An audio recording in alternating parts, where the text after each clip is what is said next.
నమస్కారం ఘంటారావానికి స్వాగతం. ముందుగా ప్రధాన అంశాలు. రాజధాని పనుల పునః ప్రారంభానికి నేడు శ్రీకారం. సిఆర్డీఏ కార్యాలయంతో మొదలు పెట్టనున్న సీఎం.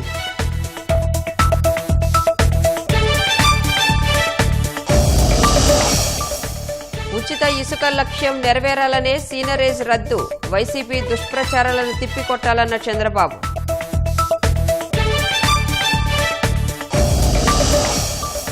వచ్చే విద్యా సంవత్సరం నుంచి జీవో 117 రద్దు. పాఠశాల విద్యలో గందరగోళానికి చెల్లు.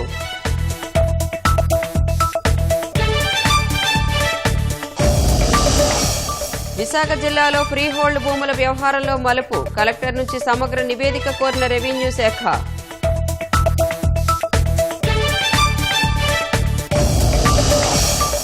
నెతన్యాహు హెచ్చరికల్ని బేఖాతరు చేసిన హమాస్. యుద్ధం ఆపే వరకు బందీల విడుదల ఉండదని ఉద్ఘాటన.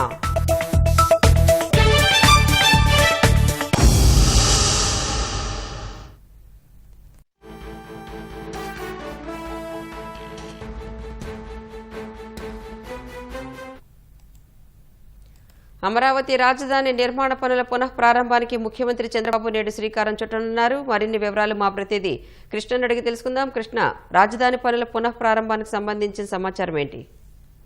రాణి, ఏదైతే ముఖ్యమంత్రి చంద్రబాబు ఇవాళ ఉదయం 11 గంటలకు రాజధాని పనులు పునః ప్రారంభానికి శ్రీకారం చుడుతున్నారు. బుద్ధనరాయనపాలెం, లింగాయపాలెం సమీపంలో ఉన్న సిఆర్డీఏ భవనం, 7 అంతస్తుల భవనం, ఏదైతే గత తెలుగుదేశం ప్రభుత్వ హయాంలోనే ఇది 7 అంతస్తుల భవనం దాదాపు పూర్తిగా వచ్చింది. అయితే దాన్ని 80% వరకు పూర్తయిన భవనాన్ని అట్లాగే ఉంచేశారు. దాదాపు 160 కోట్ల రూపాయల వ్యయంతో 7 అంతస్తులతో ఈ భవనాన్ని నాడు చేపట్టడం జరిగింది. అక్కడి నుంచి మళ్ళీ పనులను ప్రారంభించాలని చెప్పి చంద్రబాబు నిర్ణయించారు. ఇటీవల జరిగిన సిఆర్డీఏ అథారిటీ మీటింగ్ లో ఈ మేర తిరిగి పునఃప్రారంభించాలని చెప్పి కూడా నిర్ణయం తీసుకోవడం జరిగింది. మొత్తంగా చూస్తే కనుక గత 5 ఏళ్ల పాలనలో రాజధానిలో కనీస పనులు కూడా చేపట్టకుండా ప్రభుత్వం అలాగే వదిలేస్తూ వచ్చింది. ఏదైతే 70%, 80%, 90% పూర్తయిన భవనాలు ఉన్నప్పటికీ కూడా అడుగు కూడా పనులు ముందుకు కదలలేని పరిస్థితి గత 5 ఏళ్లు నెలకొంది. ఆ తర్వాత అధికారంలోకి వచ్చిన తర్వాత కూటమి ప్రభుత్వం రాజధాని అమరావతి స్పష్టం చేయడంతో పాటు అందుకు అనుగుణంగా వేగంగా రాజధాని పనులు చేపట్టేలాగా చర్యలు చేపట్టింది. ఇందులో భాగంగానే ముఖ్యమంత్రి చంద్రబాబు అధికారం పగ్గాలు చేపట్టిన వెంటనే కూడా ఒకసారి రాజధాని ప్రాంతానంతా కూడా పూర్తి స్థాయిలో పర్యటించడం జరిగింది. ఆ తర్వాత అక్కడ జంగిల్ క్లియరెన్స్ కూడా ఆదేశాలు జారీ చేయడం జరిగింది. ఏదైతే వీటన్నిటిని పరిశీలించేట్టుగా కేంద్ర సాయం కోరటం, కేంద్రం నుంచి కూడా సానుకూలత రావటం, ఏదైతే నిధులు మంజూరు కానీ లేకపోతే బడ్జెట్ లో కూడా ఈ మేర వివిధ రూపాల్లో రాజధానికి నిధులు వచ్చేలాగా కూడా కేంద్రం సానుకూలత ప్రకటించడం వంటి చర్యలు జరిగాయి. అలాగే ప్రపంచ బ్యాంక్ కూడా దాదాపు 15,000 కోట్ల రూపాయల వ్యయంతో ఇక్కడ నిర్మాణ పనులకు రుణం ఇచ్చేందుకు కూడా అంగీకారం తెలిపింది. దీంతో ఇక పనులను వేగవంతం చేయాలని చెప్పి కూడా ముఖ్యమంత్రి చంద్రబాబు నిర్ణయించారు. ఇందులో భాగంగానే తొలేరు కింద ఇవాళ సిఆర్డీఏ భవనం పునఃప్రారంభంతో తిరిగి పనులు ప్రారంభిస్తున్నారు. అని ధన్యవాదాలు కృష్ణ.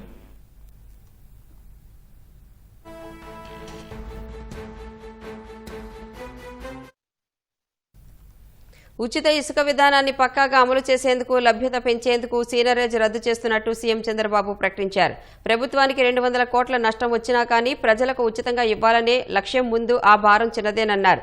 లారీల్లో 40 టన్నులకు మించి ఇసుక తీసుకువెళ్తున్నా ఇక అధిక లోడు పేరుతో జరిమానాలు విధించబోమని తెలిపారు. సహకార సంఘాలకు 6 నెలల్లోగా ఎన్నికలు నిర్వహిస్తామని ప్రకటించారు. పట్టభద్రుల ఎమ్మెల్సీ ఎన్నికలకు అభ్యర్థులు నేడు ప్రకటిస్తామన్నారు. నాయకుల పనితీరుపై ఐవీఆర్ఎస్ సర్వేతో పాటు వివిధ మార్గాల్లో సమాచారం రప్పించుకుంటానని అధినేత స్పష్టం చేశారు. ఇసుక విషయంలో ఎవ్వరూ తప్పు చేయొద్దని 1కి 10 సార్లు చెప్పినందున తప్పు చేసి ఆ తర్వాత చర్య తీసుకుంటే ఎవరూ బాధపడొద్దని పార్టీ ప్రజాప్రతినిధులకు చంద్రబాబు తేల్చి చెప్పారు. ప్రజలకిచ్చిన హామీ అమలు కావాల్సిందేనన్నారు. ఎవరో ఒకరిద్దరి వల్ల ప్రభుత్వానికి చెడ్డ పేరొస్తే సహించేది లేదని తెగేసి చెప్పారు. ఎన్టీఆర్ భవన్లో జరిగిన తెలుగుదేశం ప్రజాప్రతినిధుల సమావేశంలో చంద్రబాబు పలు అంశాలపై స్పష్టత ఇచ్చారు. ఇసుక, మద్యం విషయాల్లో ఎవ్వరూ వేలు పెట్టొద్దని మరోసారి స్పష్టం చేశారు. ట్రాక్టర్లు, ఎడ్ల బళ్లలో నదులు, వాగులు, వంకర నుంచి ఎవరైనా ఎంత ఇసుక కావాలంటే అంత తీసుకుని వెళ్లొచ్చని ప్రకటించారు. ఇసుక లభ్యత పెరిగితే నిర్మాణ రంగానికే మేలన్నారు. సహకార సంఘాలకు ఎన్నికలు నిర్వహించే వరకు 3 సభ్యులతో కమిటీల్ని నియమిస్తామన్నారు. సాగునీటి సంఘాల ఎన్నికల్ని త్వరలోనే నిర్వహిస్తామని తెలిపారు. 175 నియోజకవర్గాల్లో ఏర్పాటయ్యే ప్రైవేటు పారిశ్రామిక పార్కులకు స్థానిక ఎమ్మెల్యే చైర్మన్ గా ఉంటారని, పరిశ్రమల్ని తీసుకొచ్చే బాధ్యత వారిదేనని సూచించారు.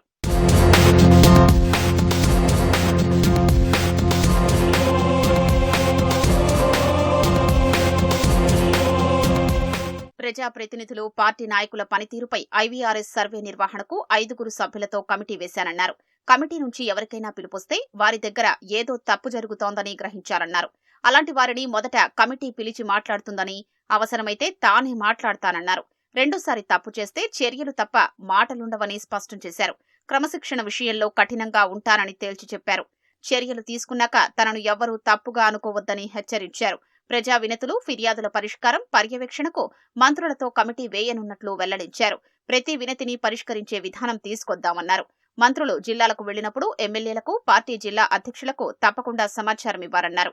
మిత్రపక్షాలతోనూ సమన్వయం అవసరమన్నారు. పట్టభద్రుల ఎమ్మెల్సీ ఓట్ల నమోదుకు ఇంకా 19 రోజుల సమయం మాత్రమే ఉన్నందున నేతలు దృష్టి పెట్టారన్నారు. రాష్ట్రంలో హైవేల నిర్మాణానికి కేంద్రం 1,00,000 కోట్లు, రైల్వేల్లో 75,000 కోట్లు ఖర్చు పెడుతుందని ఎంపీలు, ఎమ్మెల్యేలు బాధ్యత తీసుకోవాలని సూచించారు. నామినేటెడ్ పదవుల కోసం మొత్తం 23,500 మంది నేపథ్యాన్ని, పార్టీకి వారు చేసిన సేవల్ని పరిశీలించి వడపోత తర్వాత జాబితాలు సిద్ధం చేశామని, త్వరలోనే భర్తీ చేస్తామన్నారు. పదవులు ఎవరికిచ్చేది తమకైనా ముందుగా చెప్పాలని కొందరు ఎమ్మెల్యేలు కోరగా, మీకు టిక్కెట్లు, మంత్రి పదవులు ఇచ్చేటప్పుడు ముందే చెప్పానా అని సీఎం చమత్కరించారు. జనసేనతో సమన్వయంలో సమస్యలు తలెత్తుతున్నాయని గౌతు శిరీషతో పాటు మరో 2-3 ఎమ్మెల్యేలు ప్రస్తావించారు. ఆ సమస్యల్ని పార్టీ రాష్ట్ర అధ్యక్షుడు పల్లా శ్రీనివాస్, మంత్రి నిమ్మల రామానాయుడు, జనసేన నేతలతో ఏర్పాటు చేసిన కమిటీ పరిష్కరిస్తుందని చంద్రబాబు తెలిపారు. జనసేనతో సమన్వయంతో పనిచేయాలని, భవిష్యత్తులోనూ ఆ పార్టీతో కలిసి ప్రయాణించాల్సిన అవసరముందని ఆయన చెప్పారు. తిరుమల శ్రీవారి దర్శనానికి ప్రస్తుతం వారంలో 4 రోజుల పాటు ఎమ్మెల్యేల సిఫార్సు లేఖల్ని అనుమతిస్తుండగా, ఇకపై వాటిని 6 రోజులకు పెంచేందుకు సీఎం అంగీకరించారు. వారంలో 6 రోజుల పాటు రోజుకి 6 చొప్పున సుపథం టికెట్లు ఇచ్చేందుకు అంగీకరించారు.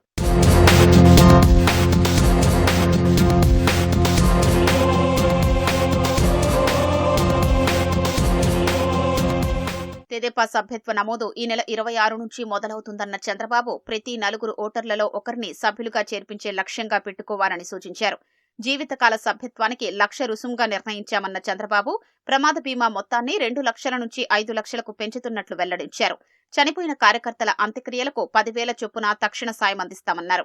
సాధారణ మరణం పొందిన కార్యకర్తలకు బీమా వర్తింపజేయాలని కొందరు ఎమ్మెల్యేలు కోరగా, అలాంటి వారిని పార్టీ పరంగా ఆదుకుంటామన్నారు. తెదేపా నాయకుల్ని తీవ్రంగా ఇబ్బంది పెట్టిన 5-6 వైకాపా ముఖ్య నేతలనైనా అరెస్టు చేయకపోతే కార్యకర్తల్లో అసంతృప్తి చల్లారదని కొందరు ఎమ్మెల్యేలు ప్రస్తావించారు.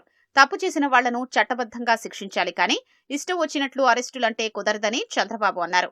కొందరు ఎమ్మెల్యేలు పార్టీ శ్రేణుల్ని నిర్లక్ష్యం చేస్తున్నారన్న చంద్రబాబు, వివరాలన్నీ ఉన్నాయని వివరించారు. ఏ ప్రజాప్రతినిధి పార్టీ క్యాడర్ లేకుండా గెలవలేదని గుర్తు చేశారు. ప్రభుత్వ పాఠశాలల నిర్వహణకు 100 కోట్లు విడుదల చేసినట్లు మంత్రి నారా లోకేష్ ప్రకటించారు. పాఠశాలల నిర్వహణకు నిధుల కొరత సమస్య మంత్రి లోకేష్ దృష్టికి రావడంతో వెంటనే చర్యలు తీసుకున్నారు. దీంతో ప్రధానోపాధ్యాయులకు ఉపశమనం లభించినట్లయింది. వైసీపీ హయాంలో శుద్ధముక్కలకు సైతం నిధులు ఇవ్వకపోవడంతో నిర్వహణ భారం ప్రధానోపాధ్యాయులపై పడింది. కరోనా తర్వాత పాఠశాలలకు సంబంధించిన కాంపోజిట్ గ్రాంట్లు, మండల రిసోర్స్ కేంద్రాల నిర్వహణ నిధులను అప్పటి జగన్ ఇవ్వలేదు. ఈ సమస్యలు తెలుసుకున్న మంత్రి లోకేష్ నిధుల విడుదలకు చర్యలు తీసుకున్నారు. 2024-25 విద్యా సంవత్సరానికి మొత్తం 855 పీఎం శ్రీ పాఠశాలలకు వార్షిక గ్రాంట్ల వినియోగం కింద 8,63 లక్షలు, కస్తూర్బా గాంధీ బాలిక విద్యాలయాల్లో డైట్ మెయింటెనెన్స్ ఖర్చులకు 35,16 లక్షలు, మండల రిసోర్స్ కేంద్రాలకు 8,82 లక్షల రూపాయలను ప్రభుత్వం విడుదల చేసింది. మిగిలిన 40,728 ప్రాథమిక, మాధ్యమిక, సీనియర్, సెకండరీ పాఠశాలలకు 51,96 లక్షల కాంపోజిట్ నిధులు మంజూరు చేశారు. ప్రతి పాఠశాలకు 50% కాంపోజిట్ నిధులు ఇచ్చారు.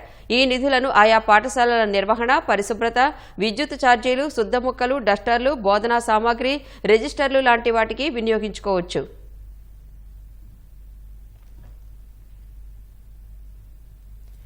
వైసీపీ హయాంలో పాఠశాల విద్యను గందరగోళానికి గురిచేసిన జీవో 117ను వచ్చే విద్యా సంవత్సరం నుంచి రద్దు చేయాలని ప్రభుత్వం నిర్ణయించింది. తరగతుల విలీనం, ఉపాధ్యాయుల సర్దుబాటు, టీచర్లకు వారానికి 42 పీరియడ్ల బోధన, ప్రాథమిక స్థాయిలో 20 మందికి ఒక టీచర్ లాంటి వాటిని అమలు చేసేందుకు తీసుకొచ్చిన ఈ జీవోతో పాఠశాల విద్య పూర్తిగా గందరగోళానికి గురైంది. ఎన్నికల హామీలో భాగంగా కూటమి ప్రభుత్వం ఈ జీవోను రద్దు చేయనుంది. దీనిపై ఉపాధ్యాయ సంఘాలతో విద్యాశాఖ డైరెక్టర్ విజయరామరాజు చర్చలు జరిపారు. గత గత ప్రభుత్వం విలీనం చేసిన 3, 4, 5 తరగతులను వెనక్కి తీసుకుంటే విద్యార్థులు ఉపాధ్యాయులకు కలిగే ఇబ్బందులు, తల్లిదండ్రుల నుంచి వచ్చే అభిప్రాయాలను పరిగణలోకి తీసుకోవాలని నిర్ణయించారు. యాప్లను వీలైనంత వరకు సరళీకరించి ఇబ్బందులు లేకుండా చేస్తామన్నారు.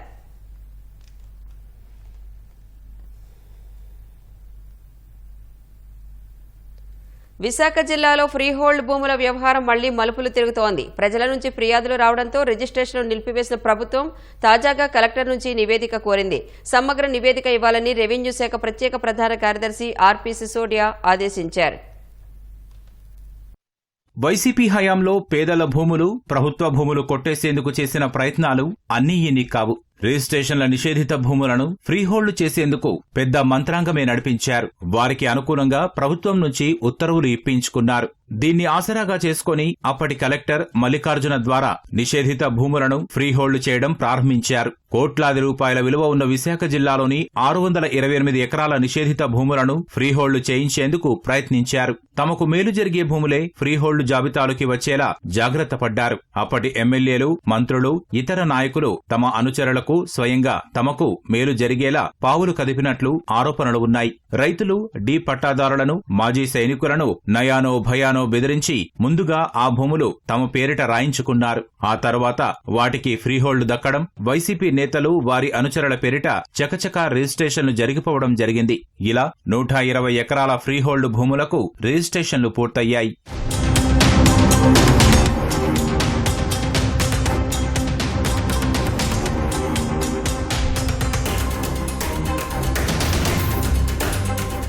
విశాఖకు శివారులోని గ్రామీణ మండలాలైన చినగదిలి, ఆనందపురం, భీమిలి, పద్మనాభం, పెందుర్తిలో భూములను ఫ్రీహోల్డ్ చేశారు. వాస్తవంగా ఇవన్నీ నగర శివార్లలో ఉన్నప్పటికీ కోట్లాది రూపాయల విలువైనవి. స్థిరాస్తి వ్యాపారానికి ఎంతో అనువుగా ఉండడంతో రిజిస్ట్రేషన్లు పూర్తయిన భూముల్లో వెంచర్లు వేసేందుకు సిద్ధమయ్యారు. అయితే స్థానికుల నుంచి పెద్ద ఎత్తున ఫిర్యాదులు అందడంతో గతంలోనే ఈ భూముల రిజిస్ట్రేషన్ ప్రక్రియ నిలిచిపోయింది. మళ్లీ ఈ భూములను ఫ్రీహోల్డ్ చేయించి రిజిస్ట్రేషన్లు చేయించుకునేందుకు కొందరు పావులు కదుపుతున్నట్లు సమాచారం. దీంతో జనసేన కార్పొరేటర్ మూర్తి యాదవ్ నేరుగా ప్రభుత్వ ప్రత్యేక ప్రధాన కార్యదర్శి ఆర్పి సిసోదియాకు ఫిర్యాదు చేశారు. దీంతో ఆయన ఈ వ్యవహారంపై ప్రత్యేక నివేదిక ఇవ్వాల్సిందిగా కలెక్టర్ను ఆదేశించారు. ఈ భూముల వ్యవహారం తేల్చేందుకు తహసీల్దార్ నుంచి కలెక్టర్ వరకు నివేదికలు సిద్ధం చేస్తున్నారు.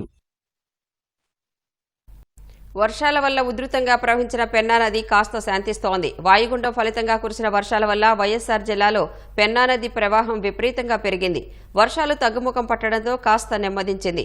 శుక్రవారం నాడు ఆదినిమ్మాయపల్లె ఆనకట్ట వద్ద 40,000 క్యూసెక్కుల ప్రవాహం ఉండగా ఇవాళ్టికి అది 27,000 క్యూసెక్కులకు తగ్గింది.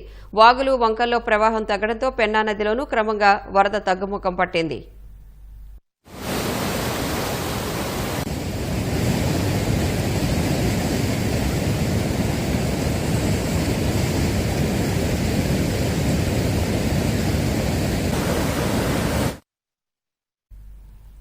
అల్లూరి జిల్లా పాడేరు మండలం వంజంగి కొండల్లో మేఘాలు, మంచు అందాలు మైమర్పిస్తున్నాయి. శీతాకాలం ప్రారంభం కావడంతో అందాలను చూడటానికి పర్యాటకులు పెద్ద సంఖ్యలో తరలివస్తున్నారు. పర్యాటకులు భారీ సంఖ్యలో రావడంతో ఆ ప్రాంతాల్లో సందడి వాతావరణం నెలకొంది.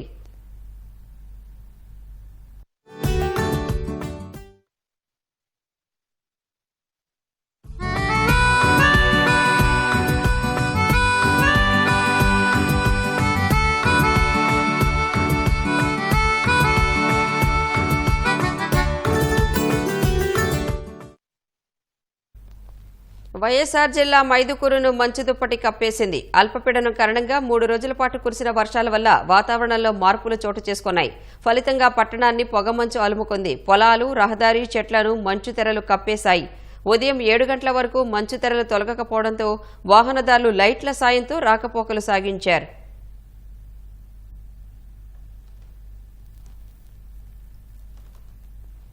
ప్రముఖ ఆధ్యాత్మిక కేంద్రమైన పుట్టపర్తి ప్రశాంతి నిలయాన్ని కేంద్ర మంత్రి మురుగన్ సందర్శించారు.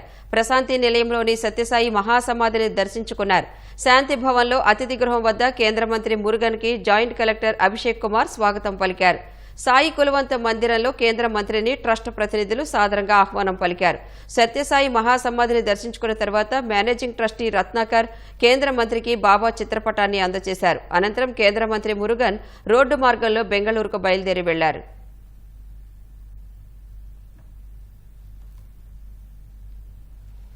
మంగళగిరిలోని తెలుగుదేశం కేంద్ర కార్యాలయంలో నిర్వహించిన ప్రజా దర్బార్కు ఫిర్యాదులు వెల్లువెత్తాయి. తమ భూముల్లోంచి పొలానికి దారి కావాలంటూ సుబ్బారాయుడు అనే వైసీపీ నాయకుడు తనను పోలీసులతో కొట్టించారని అన్నమయ్య జిల్లా తిమ్మయ్యగారిపల్లెకు చెందిన హరిబాబు టీడీపీ నేతలకు ఫిర్యాదు చేశారు. మాజీ ఎమ్మెల్యే కొరముట్ల శ్రీనివాసులు అండతోనే ఇదంతా చేస్తున్నారని కొంతమంది గ్రామస్తులు చెప్పారు. నాటి తహసీల్దార్తో పాటు పోలీసులు సుబ్బారాయుడికే సహకరించారని, వారి ఒత్తిడితో గతంలో ఓ కుటుంబం ఆత్మహత్య చేసుకుందని వాపోయారు. బతుకు తెరువు కోసం ఊరు విడిచి వెళితే గ్రామంలోని 3 ఎకరాల 37 సెంట్ల భూమిని కబ్జా చేశారంటూ ప్రకాశం జిల్లా కోవిలంపాడుకు చెందిన లక్ష్మి అనే మహిళ వాపోయారు. టీడీపీ హయాంలో నిర్మించిన బాలికల వసతి గృహం, ఐటీఐ కళాశాలకు 5 ఏళ్లుగా సిబ్బందిని కేటాయించకుండా మాజీ ఎమ్మెల్యే గోపిరెడ్డి శ్రీనివాసరెడ్డి అడ్డుకున్నారని నరసరావుపేటకు చెందిన కొంతమంది ముస్లింలు ఫిర్యాదు చేశారు. రాష్ట్రంలో టైలరింగ్ వృత్తి దీనస్థితికి చేరుకుందని, తమను ఆదుకోవాలని టైలర్ ఫెడరేషన్ మాజీ చైర్మన్ స్వామి వినతిపత్రం అందించారు. అనంతపురం జిల్లాలోని బట్రేపల్లి జలపాతం పర్యాటకులను విశేషంగా ఆకట్టుకుంటోంది. చుట్టూ దట్టమైన అటవీ ప్రాంతంలో ఎత్తైన కొండ మీద నుంచి జాలువారుతున్న నీటి ప్రవాహం కనువిందు చేస్తోంది. జలపాతం వద్ద హాయిగా గడిపేందుకు చుట్టుపక్కల ప్రజలు పెద్ద సంఖ్యలో తరలివస్తున్నారు. నీటిలో ఆడుకుంటూ జలపాతానికి ఎదురెక్కుతూ సంతోషంగా గడుపుతున్నారు. బట్రేపల్లి జలపాతాన్ని పర్యాటక కేంద్రంగా అభివృద్ధి చేయాలని ప్రకృతి ప్రేమికులు కోరుతున్నారు.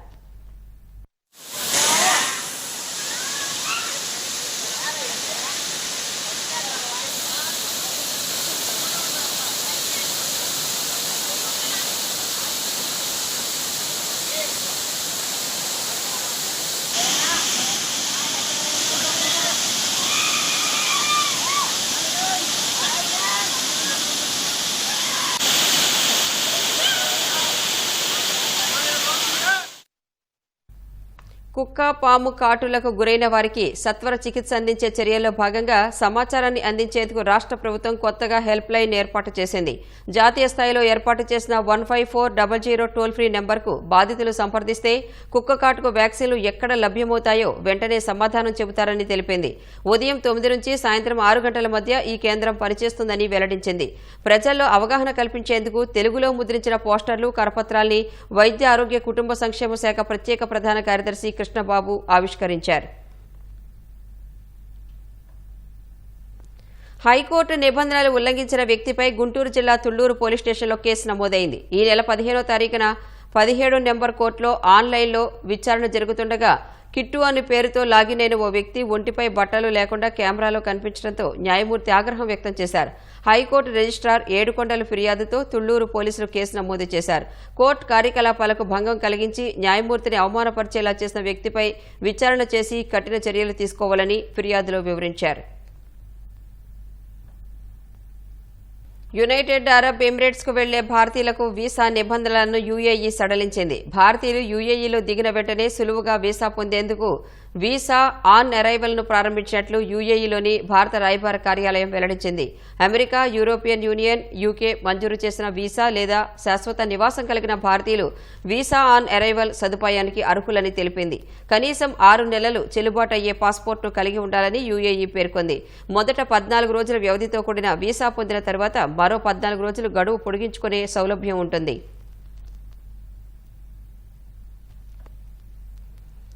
ఇజ్రాయెల్ దాడుల్లో తమ అధినేత యాహ్యా సిన్వార్ మృతి చెందినట్లు హమాస్ కూడా ధృవీకరించింది. పాలస్తీనా కోసం చివరి వరకు పోరాడి సిన్వార్ ప్రాణాలు కోల్పోయారని ఒక ప్రకటనలో తెలిపింది. సిన్వార్ ఒక హీరో అని అభివర్ణించింది. గాజాలో కాల్పుల విరమణ పాటించి ఇజ్రాయెల్ దళాలు వెనక్కి వెళ్లే వరకు బందీలను వదిలిపెట్టే ప్రసక్తే లేదని హమాస్ తేల్చి చెప్పింది. హమాస్ అధినేత సిన్వార్ మృతి చెందిన తర్వాత మాట్లాడిన ఇజ్రాయెల్ ప్రధాని బెంజమిన్ నెతన్యాహు హమాస్ ఆయుధాలను వదిలి తమ బందీలను తిరిగి పంపిస్తే ఈ యుద్ధం రేపే ముగుస్తుందన్నారు.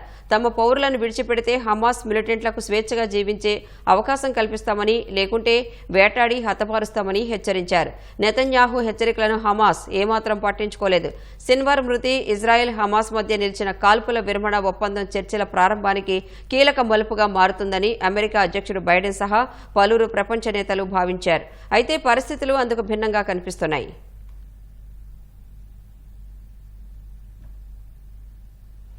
దేశంలో హిందూ ముస్లింల మధ్య సోదరభావానికి, మత సామరస్యానికి ప్రతీకగా నిలుస్తోంది. ఉత్తరప్రదేశ్ ఇటావా జిల్లాలో ఉన్న కాళీమాత ఆలయ ప్రాంగణంలో సూఫీ సెయింట్ సమాధి కూడా ఉంది. ఇక్కడికి వచ్చే భక్తులు రెండింటి వద్ద పూజలు నిర్వహిస్తారు.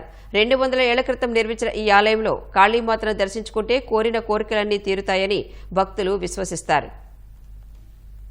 ఉత్తరప్రదేశ్ ఇటావా జిల్లాలోని లక్నో పట్టణంలో ఉన్న కాళీమాత ఆలయం హిందూ ముస్లింల మధ్య మత సామరస్యానికి, సోదర భావానికి ప్రతీకగా నిలుస్తోంది. ప్రతిరోజు వందల సంఖ్యలో భక్తులు ఆలయానికి వెళ్లి దర్శనం చేసుకుంటున్నారు. ఆలయ సముదాయంలోనే ఒక సూఫీ సెయింట్ సమాధి కూడా ఉంది. ఆలయాన్ని సందర్శించే భక్తులు ఈ రెండు ప్రదేశాలలో ప్రార్థనలు, మొక్కులు చెల్లిస్తున్నారు.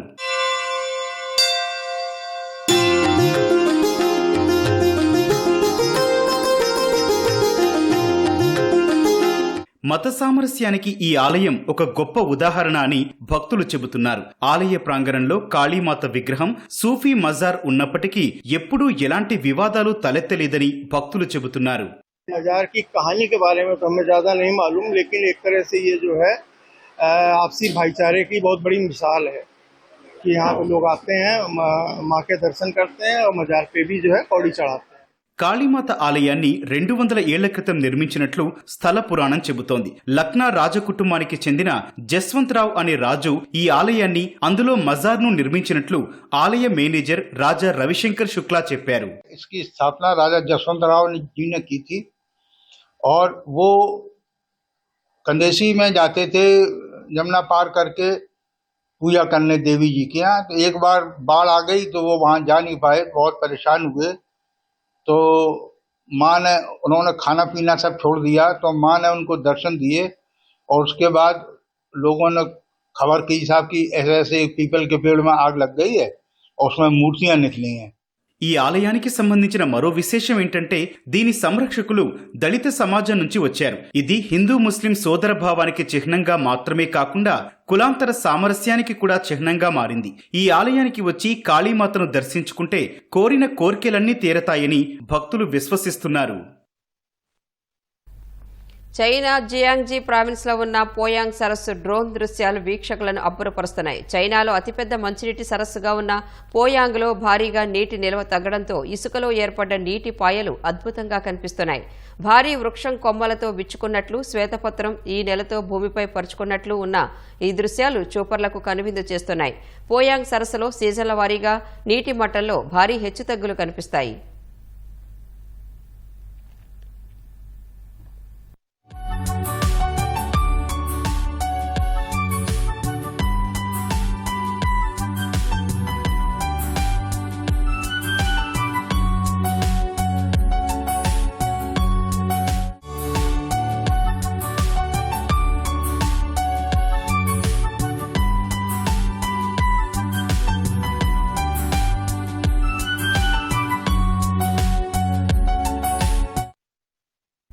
పెద్ద బండరాళ్ల మధ్య చిక్కుకుని ప్రాణాపాయ స్థితిలో వెలువెల్లాడుతున్న ఓ కుక్కను ప్రముఖ ఫైట్ మాస్టర్లు రామ్ లక్ష్మణ్ బృందం రక్షించింది. హైదరాబాద్ శివార్లోని అజీజ్ నగర్లో ప్రభాస్ నటిస్తున్న రాజాసాబ్ చిత్రం కోసం రామ్ లక్ష్మణ్ ఫైటర్ల బృందం సాధన చేస్తుండగా 2 బండరాళ్ల మధ్య ఇరుక్కుపోయిన కుక్కను గమనించారు. అది బయటకు రాలేక తలడిల్లుతుండగా సమీపంలోని దాని పిల్లలు అల్లాడిపోతున్నాయి. ఫైటర్స్ అందరూ ఆ శునకాన్ని బయటకు తీసుకొచ్చేందుకు ప్రయత్నించారు. బయటకి వచ్చిన ఆ శునకం తన పిల్లలకు పాలు ఇవ్వడం అక్కడున్న ఫైటర్స్ అందరూ భావోద్వేగానికి గురయ్యారు. తెరపై రక్తకారే ఫైట్లు చేయడమే కాదు, తెర వెనుక తమ ఫైటర్లు మానవత్వానికి కూడా చాటుకుంటారనడానికి ఈ సంఘటన నిదర్శనమని రామ్ లక్ష్మణ్ మాస్టర్లు ఆనందం వ్యక్తం చేశారు.